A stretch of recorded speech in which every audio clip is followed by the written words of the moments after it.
तस्वीरों में लाल साफे और लाल कुर्ती में दिख रहे हैं ये शख्स नाहर सिंह देवड़ा है। गोगुंदा उपखंड क्षेत्र के विजय बावड़ी गांव के हैं, वर्तमान में सरपंच है और भाजपा के वरिष्ठ कार्यकर्ता बताए जाते हैं। आज हम पहुंचे हैं विजय बावड़ी ग्राम पंचायत के सबसे ऊंचे पहाड़ पर, जहां सरपंच नाहर सिंह देवड़ा अपने गांव के कुछ युवाओं से चर्चाएं कर रहे हैं। यहां तक आते हुए हमारी सांसें फूल गई है, लेकिन वो आसानी से इन पहाड़ों को रोजाना चढ़ते उतरते हैं।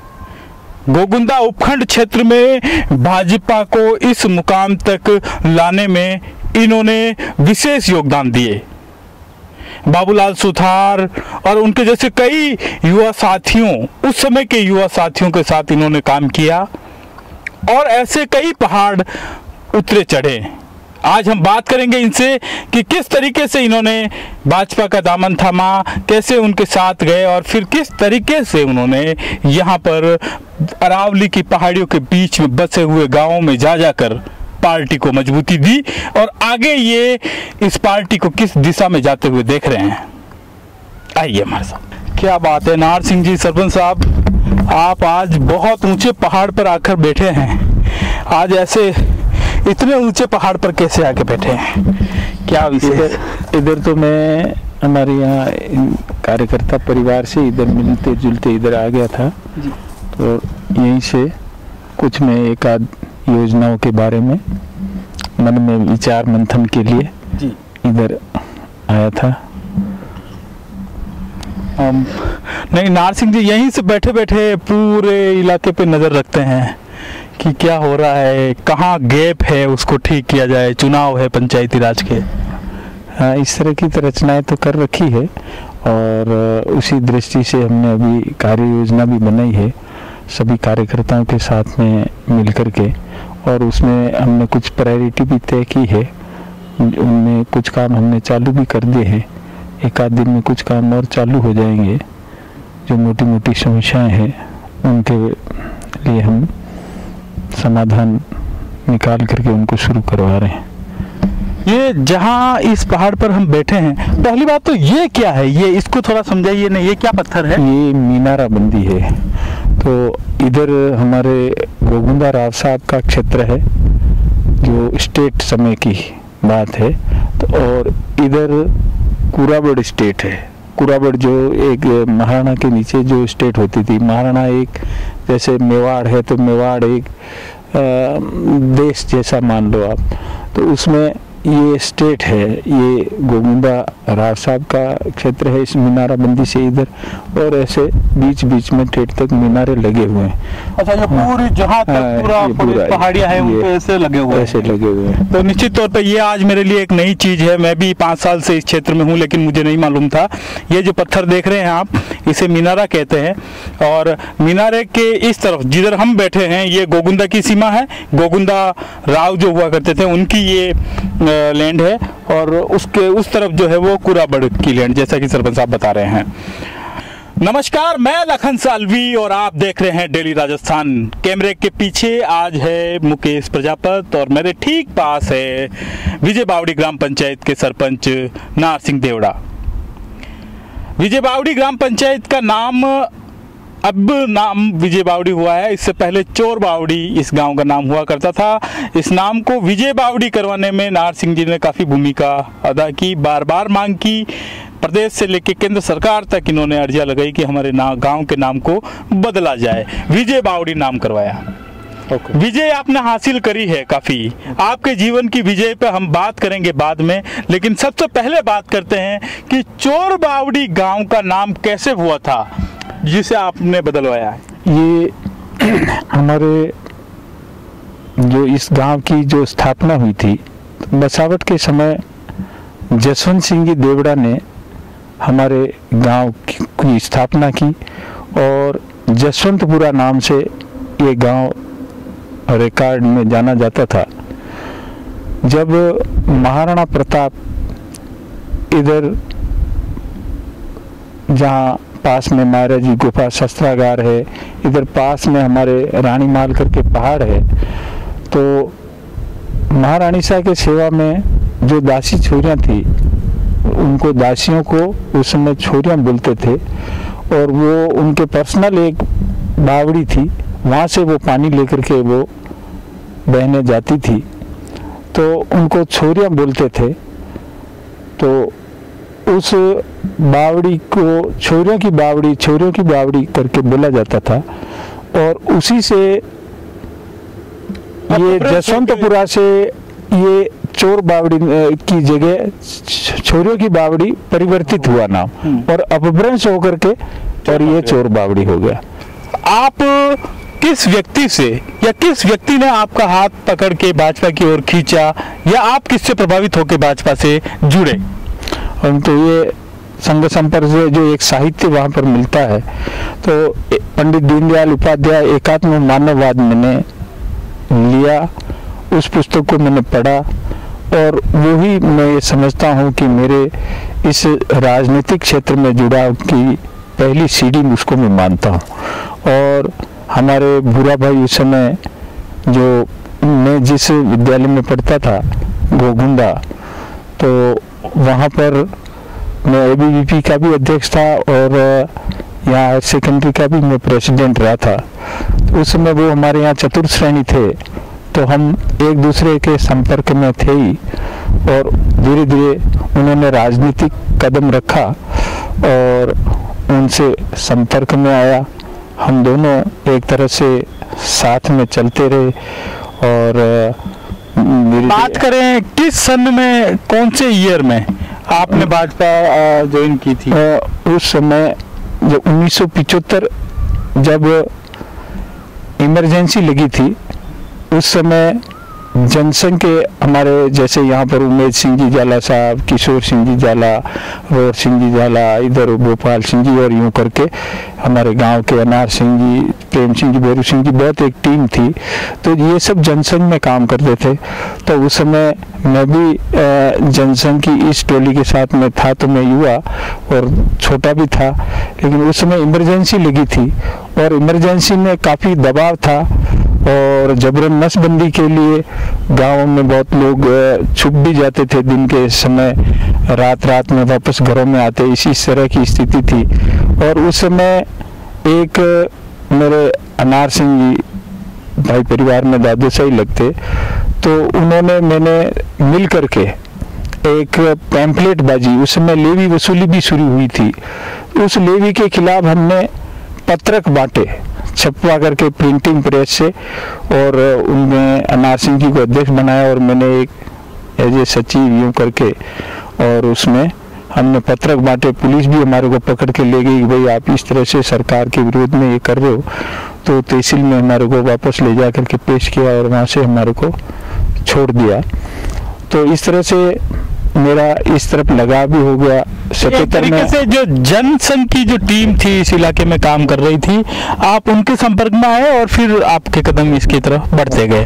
फिर जो MLA रहे थे बुरा भाई गमेती, उनसे भी आपका फिर 77 में जब सब पार्टियां जयप्रकाश जी नारायण के नेतृत्व में जेल में ही उन्होंने एकता की और जनता पार्टी का गठन करके, और 77 में जब आम चुनाव हुए तो उन चुनावों में बुरा भाई यहाँ से प्रथम बार विधायक बने जनता पार्टी से, और धीरे धीरे वापस दोहरी सदस्यता का मामला चला, और उसमें पर उनसे बुरा भाई ने जो चुनाव लड़ा था, विधायक बने थे, उनका चुनाव लड़ना और जीतना उससे पहले की एक लंबी लड़ाई रही होगी, एक लंबा संघर्ष रहा होगा जनता को अपने पक्ष में करने का।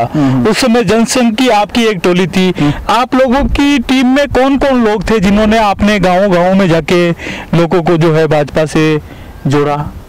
उस समय सब शुरुआती टीम में तो हमारे तेज सिंह जी हरकावत अध्यक्ष थे, बाद में नाथूलाल जी बोलावत हमारे अध्यक्ष रहे, और फिर जब जनता पार्टी बनी तो उस समय भी नाथूलाल जी बोलावत कुछ समय रहे, कुछ समय बालचंद जी पुरोहित भी जो वहाँ बाद में सरपंच भी रहे, वो भी पार्टी के अध्यक्ष रहे।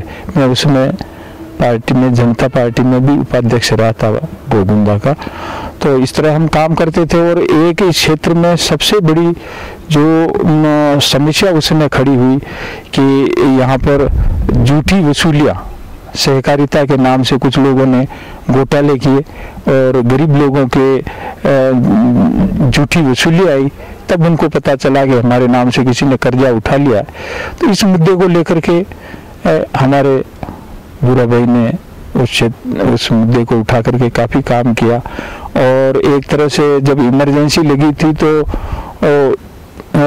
इंदिरा गांधी के खिलाफ बहुत तेज हवा थी और उसमें फिर मोरारजी देसाई प्रधानमंत्री बने और उनके नेतृत्व में सरकार बनी। 81 में मेरे को भारतीय जनता पार्टी गोगुंदा विधानसभा का अध्यक्ष बनाया, प्रथम अध्यक्ष बना था। और मेवाड़ में गुलाब जी भाई साहब एसडी से दौरे करते थे, हरी सिंह जी चौहान भी थे, मैं भी यहाँ पर उसमें बुरा भाई और हम, मेरे पास में एक एसडी मोटरसाइकिल थी और उससे घूम घूम करके गाँवों में हम संपर्क कर। गुलाब जी कटारिया भी एसडी मोटरसाइकिल से आते थे इधर? हाँ, उदयपुर से पधारते। और आपके पास भी एसडी बाइक थी वो। और उस समय गुलाब जी भाई साहब ने फिर दादिया बाग में मीटिंग रखी, उनके साथ में भानु कुमार जी शास्त्री भी थे और मेरे को अध्यक्ष का दायित्व दिया। उस समय मैंने ये भी नहीं, अध्यक्ष का दायित्व, विधानसभा अध्यक्ष, तो मैंने ये भी निवेदन किया कि मैं अभी मैं छोटी उम्र का हूँ तो किसी बड़े बुजुर्ग को बनाओ। तो उन्होंने कहा बड़े बुजुर्गों से आशीर्वाद लो और काम करो। तो मैंने अपना दायित्व समझ। ये जो मंडल का जो चुनाव होता है, जैसे ये मंडल वाली व्यवस्था कब आई थी? अलग अलग ये इसी दौरान धीरे धीरे वापस उसको विधानसभा से मंडल में बदला कि जो तहसील है उस हिसाब से उसको तहसील वाइज किया गया, एक तहसील का एक मंडल बनाया। तो फिर वो मंडल अध्यक्ष इस तरह से।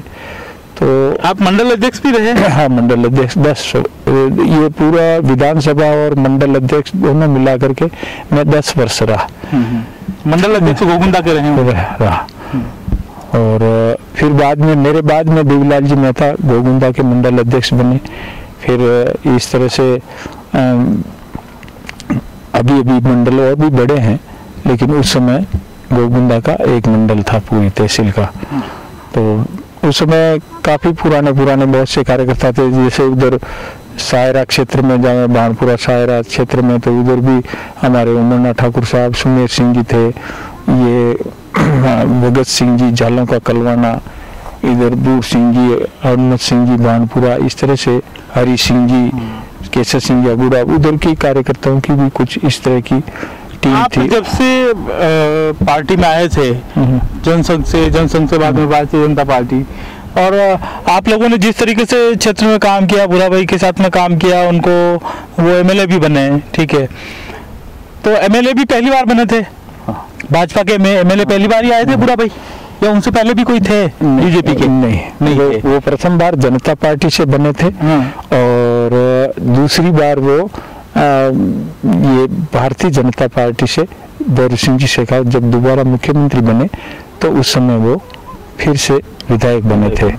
और उसी दौरान तो जैसे उस समय शुरुआत में मेरे साथी, जैसे क्योंकि जोलावास जब मैं पढ़ता था तो बहुत जाना आना रहता था, तो गोपी लाल जी मेनारिया, उनके बाद में फिर बाबूलाल जी सुथार, इस तरह से बहुत से कार्यकर्ताओं की पुराने, एक एक का नाम क्या बताऊं, लेकिन बहुत से ऐसे कार्यकर्ता हैं। उधर करदा तरफ में हमारे देवीलाल जी डालावत थे, मोहन जी भोगर, और ये जसवंतगढ़ से अपने अर्जुन लाल जी सिंह जी, और बहुत से ऐसे कार्यकर्ता थे, डोल के नाथूलाल जी, मादरेचा, इस तरह। तो ये तो थी विधायक की बात, जिनको विधानसभा में भेजा। यहाँ पर ब्लॉक की बात करें, पंचायत समिति की बात करें, तो पहली बार ही ये बोर्ड आपका बना भाजपा का यहाँ पे?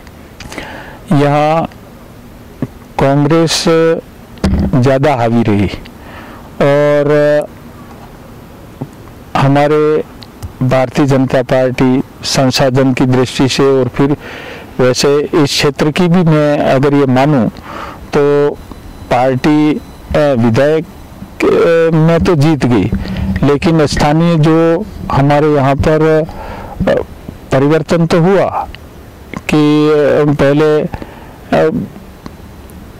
कांग्रेस से कृष्ण गोपाल जी व्यास प्रधान थे। बाद में सभी ने मिलकर के एक निर्दलीय यहाँ पर देवी सिंह जी जाला को भी बनाया, लेकिन धीरे धीरे उन्होंने भी कांग्रेस ज्वाइन कर दी।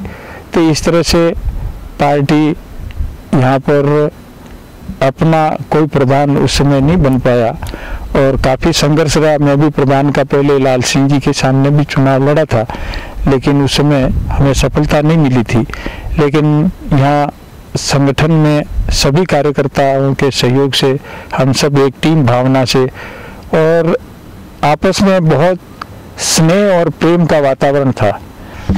अभी बात करें पंचायती राज चुनाव वापस आ गए हैं। आपने पहली बार भाजपा का बोर्ड बनाया गोगुंदा और सायरा दोनों ही ब्लॉक में। इस बार क्या तैयारी है, क्या लग रहा है कि भारतीय जनता पार्टी का बोर्ड बनेगा फिर से? कहाँ? गोगुंदा सायरा दोनों जगह बनेगा, क्योंकि अभी जो हमारे विधायक जी हैं वसुंधरा जी कटारिया साहब, इनके नेतृत्व में इस क्षेत्र में काफ़ी विकास हुआ है। और हमारे युवा प्रधान चाहे वो यहाँ है चाहे सायरा में मीरा जी हैं, सब ने विकास के काफ़ी काम कराए और जनमानस में लेकिन स्टेट में कांग्रेस की सरकार है। स्टेट में तो पता नहीं भरतपुर जयपुर वालों को क्या लगा, तो उधर से कुछ 5-10 सीटों का समर्थन की कमी की वजह से, बाकी वसुंधरा जी ने कटारिया जी की जो टोली ने जो विकास किया उसका मुकाबला कोई है ही नहीं। और आज 1 वर्ष हो गया, जनता तो कांग्रेस को मत देकर के भी पछता गई है कि एक तरह से राजस्थान का पूरा विकास ब्रेक है। उसमें आजकल एक बोर्ड लिखा हुआ आता है कि जैसे वर्ष एक और फैसले अनेक, लेकिन ऐसा कुछ लगता नहीं है। और वास्तव में विकास की गति थम गई है और जनता को इस बात का पूरा विश्वास है कि दिल्ली में भी भारतीय जनता पार्टी की सरकार है, हमारे सांसद भारतीय जनता पार्टी के हैं। पर अभी निकाय चुनावों में देखें प्रदेश का, हम राजस्थान की बात करें, निकाय चुनावों में जिस तरीके से कांग्रेस को सफलता मिली है, तो उससे लग रहा है कि वापस पंचायतों में और पंचायती राज चुनाव में जो है वो स्थितियाँ उनके पक्ष में जाती हुई दिखाई दे रही। ये वैसे पता नहीं ये कैसे हुआ है, पार्टी भी इस पर मंथन किया है कि जब कभी, क्योंकि पहले तो शहरों में भारतीय जनता पार्टी सबसे ज़्यादा मजबूत थी, लेकिन वहाँ क्या स्थितियाँ रही है उसके बारे में ज़्यादातर वहाँ के वही कार्यकर्ता या वहाँ के नेता उस बारे में जानकारी रखते हैं। लेकिन ग्रामीण क्षेत्र में भारतीय जनता पार्टी की बहुत अच्छी साख बनी है। लोग ये समझते हैं कि वास्तव में ये पार्टी गरीब की सुनती है। हमारे क्षेत्र में जो आज एक अच्छा विकास हुआ है और भैरू सिंह जी शेखावत ने जो मेवाड़ कॉम्प्लेक्स योजना के माध्यम से भी गठन करके इस क्षेत्र में पहले भूमि आरक्षित करवाई, फिर उसका जो विकास हुआ, ये भारतीय जनता पार्टी की शासन व्यवस्था में ही हुआ है। इस वजह से और आम लोगों में ये विश्वास है कि भारतीय जनता पार्टी के इन कार्यकर्ताओं को वापस स्थापित करेंगे तो फिर से अच्छा विकास होगा। इस बार सबकी नज़र ये है, क्योंकि गोगुंदा की बात करें, गोगुंदा ब्लॉक में इस बार एसटी महिला की सीट है और सायरा में एसटी पुरुष की, तो यहाँ पर सबकी नज़र है कि कौन महिला आएगी। महिलाएं हैं, देख रखी है, पार्टी में विचार चल रहा है और उचित समय पर उनको प्रकट भी वो होगी और वैसे पूरा विश्वास है। और जनता का मैं ये समझता हूँ कि आप देखते हैं कि मेवाड़ में तो इतनी मजबूत स्थिति है भारतीय जनता पार्टी की, हमारे कटारिया साहब के नेतृत्व में। अभी ये कहा जा रहा है, गोगुंदा पंचायत समिति की बात करें तो ये जो अभी उप प्रधान जो पप्पू राणा भील थे, उनकी पत्नी की जो है प्रबल दावेदारी सामने आ रही है। उन्होंने शायद पार्टी के समक्ष भी और आप जैसे वरिष्ठ जितने भी कार्यकर्ता है शायद उनसे भी कहा है कि मेरी पत्नी को टिकट दें। ये पारिवारिक विषय है और इसमें चर्चाएं सभी होती है और पप्पू जी राणा ने भी खूब अच्छा काम किया है। प्रताप जी ने भी बुरा भाई के समय से ही। प्रताप जी की बेटी अंशी गमेती की भी दावेदारी आ रही है सर? नहीं, ऐसा तो अभी कोई आया नहीं है, न पप्पू जी ने कोई दावेदारी रखी है।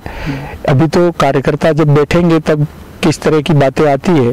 क्या अभी हम बैठक रख रहे हैं तो मंडल की बैठक में ये सब तय होगा और उस समय विचार विमर्श करेंगे कहाँ कहाँ से दावेदारी आती है, कौन कौन रखता है और जो भी अच्छा कार्यकर्ता होगा तो उसको अवसर दिया जाएगा। वैसे सब अच्छे ही काम कर रहे हैं, सब संगठन के लिए संघर्षशील हैं और पूरा समय देते हैं। विजय बावड़ी पंचायत में कौन सी इसकी जो हमारी जनजाति महिला की सीट है, एसटी महिला की सीट है। और यहाँ भी सब कार्यकर्ता तय कर रहे हैं। जल्दी जैसा नाम आएगा तो इस काम को और करेंगे। आप भी कोई चुनाव लड़ने का बनाया है? ये संगठन तय करेगा, हम तो जैसे कार्यकर्ता सब है और कार्यकर्ता संगठन तक तो आपकी बात जाएगी तब ना। हाँ, तो रखेंगे, कार्यकर्ता भी रखेंगे और सबसे पहले तो खुद को रखनी होती है। हाँ, तो अगर संगठन में उचित समझा, अगर कहीं दिया तो जो भी हमारे आपकी है कहीं से नहीं कोई देगा, संगठन देगा तो हम क्या इसमें अच्छा प्रकट करेंगे। तो इसमें कोई ये तो है नहीं, हम तो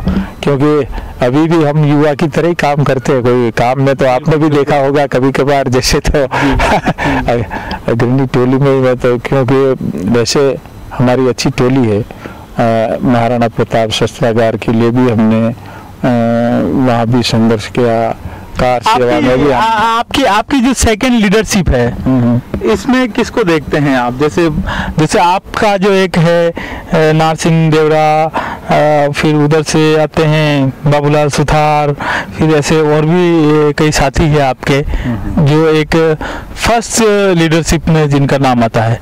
सेकंड लीडरशिप में आपके बाद जो है आपने जो तैयार किए हैं उनमें मुख्य कार्यकर्ता कौन है आप? नहीं, मैं भी अपने आप को लीडर नहीं हूँ, मैं कार्यकर्ता हूँ और इस तरह की कोई ऐसी बात नहीं है। हम तो एक टीम भावना में और हम सब बराबर हैं और हमारे सभी कार्यकर्ता बहुत अच्छी मेहनत से बहुत अच्छे विचार रखते हैं। उनके अच्छे सुझावों से हम सब मिल करके टीम भावना से काम करते हैं और हमारे यहाँ सफलता का अभी जो एक क्रेज चल रहा है उसके पीछे हमारी एक टीम भावना और सभी एकता और सभी नेता है हमारे। कोई उपनेता जैसी कोई इसमें कोई बात ही नहीं है। तो पंचायती राज पुनर्गठन में कई पंचायतें इस उपखंड क्षेत्र में भी बनी है, तो दोनों ही ब्लॉक सायरा में भी कुछ पंचायतें बनी है, यहाँ भी बनी है, तो इसका फायदा कांग्रेस को मिल सकता है, यहाँ आपको थोड़ा नुकसान उठाना पड़ सकता है। जैसे सरकार ने इसमें मंशा रखी तो हमने भी इसमें इसको एक सबका काम समझा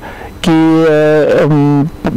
ये जो पंचायतें का जो गठन हो रहा है तो ये एक पार्टी का ही काम नहीं समझ करके हमने भी उसमें जो हमारे अच्छे सुझाव थे वो दिए और उसमें कुछ बनी भी है और कुछ नहीं बनी। तो मैं ये समझता हूँ कि अगर वो भी बनती तो एक तरह से किसी को दूरी से सहूलियत मिलती, उन गाँवों की तरफ भी कुछ सुधार। तो मेरा सवाल था कि पंचायतें बनी है, आप भी चाहते थे कि ये पंचायतें बने, आपके भी बहुत सारे सुझाव थे, कुछ माने गए कुछ नहीं माने गए। हाँ, लेकिन क्या पर जो ये जो पंचायतें बनी हैं इसका फायदा किसे हो रहा है? इससे सीधे तौर पे जनता को तो फायदा है ही, लेकिन पार्टी की जो बात करें तो कांग्रेस को फायदा होगा इसका।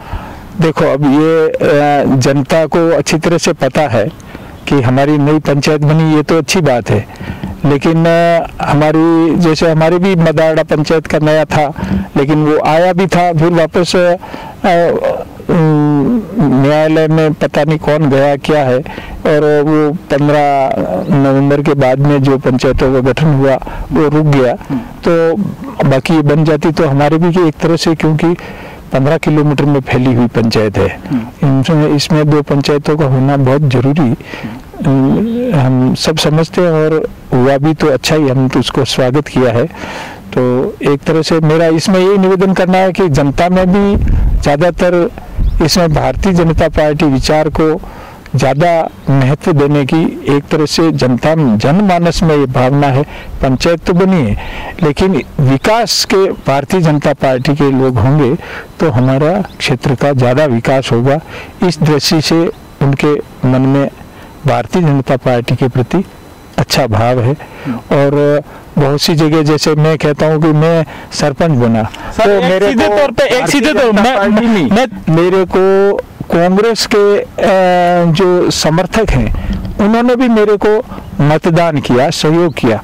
तो सरपंच का जहाँ तक विषय है वहाँ तक इतना सीधा पार्टी को नहीं करके व्यक्ति को उसमें ज़्यादा महत्व दिया जाता है। सही, पर हम पंचायती राज में ही अभी पंचायत समिति सदस्य या जिला परिषद सदस्य की बात करें, और अभी जिस तरीके से कांग्रेस की सक्रियता देखी जा रही है, देहात जिलाध्यक्ष लगातार फील्ड में हैं, डॉक्टर मंगीलाल गरासिया जो मंत्री वो है पहले, और अभी प्रदेश के महासचिव है वो भी लगातार फील्ड में दौड़ रहे हैं। आज भी उनकी दो मीटिंगें थी और काफ़ी उनका एक लग रहा है कि एक कैंपेन मोड में वो आ गए हैं, लेकिन बीजेपी में वो चीज़ अभी देखने में नहीं आई है, अंदर से कोई बिखराव है। भारतीय जनता पार्टी पूरी एकता से इसमें लगी हुई है, बैठकें बराबर सब हो रही है, तार बैठकें जिले से प्रदेश से सब जगह चल रही है। अभी हमारे कुछ संगठन में भी नया गठन हुआ है तो वो भी काम साथ चल रहा है, और जब भी संगठन की बैठक होती है तो उसमें पंचायती राज में हम किस तरह से सफल हों इसके बारे में भी रणनीति बनती है। और इसके लिए सभी हमारे जो नेता हैं माननीय कटारिया साहब उनके नेतृत्व में भी हम सब काम कर रहे हैं, जैसा वो निर्देश आदेश देते हैं उस हिसाब से हम सब लग करके सभी कार्यकर्ता काम कर रहे हैं और सब करते रहेंगे। ठीक है, तो नाहर सिंह जी ने बताया है कि भाजपा के तमाम कार्यकर्ता और पदाधिकारी मिलकर मीटिंगें कर रहे हैं। हालांकि वो मीटिंगें जनता को नज़र नहीं आ रही है, वो अंदरूनी मीटिंगें, अंदरूनी तैयारियां उनकी चल रही है। कांग्रेस की मीटिंगें जरूर हर गांव में जनता के बीच में नज़र आ रही है, लेकिन बीजेपी की अपनी एक रणनीति है और रणनीति के तहत पदाधिकारी कार्यकर्ता मिलकर इसकी रणनीति तय कर रहे हैं, बैठकें कर रहे हैं, और दोनों ही ब्लॉक में पंचायत सायरा और गोगुंदा दोनों ही ब्लॉक में भाजपा का बोर्ड बनाने के प्रयास कर रहे हैं। क्या रहेगी यहाँ की स्थितियाँ, बनते बिगड़ते तमाम समीकरणों को समझने के लिए बने रहिए डेली राजस्थान के साथ। इस वीडियो को लाइक करें, शेयर करें। इस चैनल को अगर आपने सब्सक्राइब नहीं किया है तो इसे आप सब्सक्राइब कर लें। धन्यवाद सर। जय भारत, जय सिया राम।